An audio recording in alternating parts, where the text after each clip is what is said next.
अस्सलामुअलैकुम। और जनाब, एक खौफ रगो जा पे समा चुका है।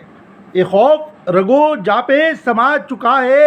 एहलियाने कराची को कोई अंदर से खा चुका है।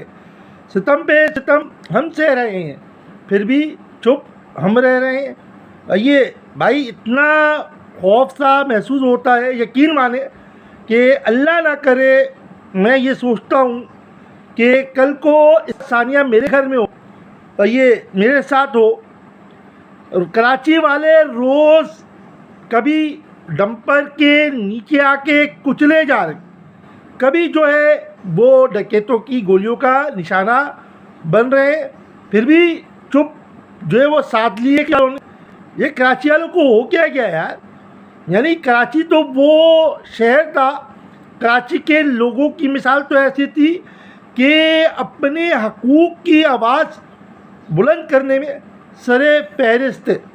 मगर पता नहीं गुज़श्ता अशरे से क्या हो गया कराची वालों को कि अगर रोड टूटी हुई है तो चल रहे हैं, और ये कोई लूट रहा है लूट रहा है तो लुटवा रहे हैं, कोई मार रहा है तो मर रहे हैं, डंपर के नीचे आके कुचले जा रहे हैं, खामोशी गटर के अंदर बच्चे गिर रहे तो खामोश है। यानी ये हुआ क्या है? ये तब्दीली कैसे आई है? ये समझ से बाहर हो चुका है।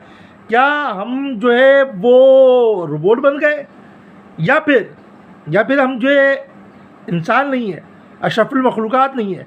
हमारे अंदर से सोचने समझने की जो क़ुव्वत थी वो ख़त्म हो चुकी है। पता नहीं क्या हो गया है। कराची वालों सोचो, अब नहीं निकलोगे तो कब निकलोगे? जब तुम्हारे घरों से जनाजे उठेंगे तब निकलोगे, जब तुम्हारा बच्चा गटर में डूबेगा तब निकलोगे, जब कोई तुम्हारे घर में डकैती का निशाना बनेगा, डाकुओं की गोली से मारा जाएगा, तब निकलोगे। कब निकलोगे? कब? सोचो और सोचो इस बात पे।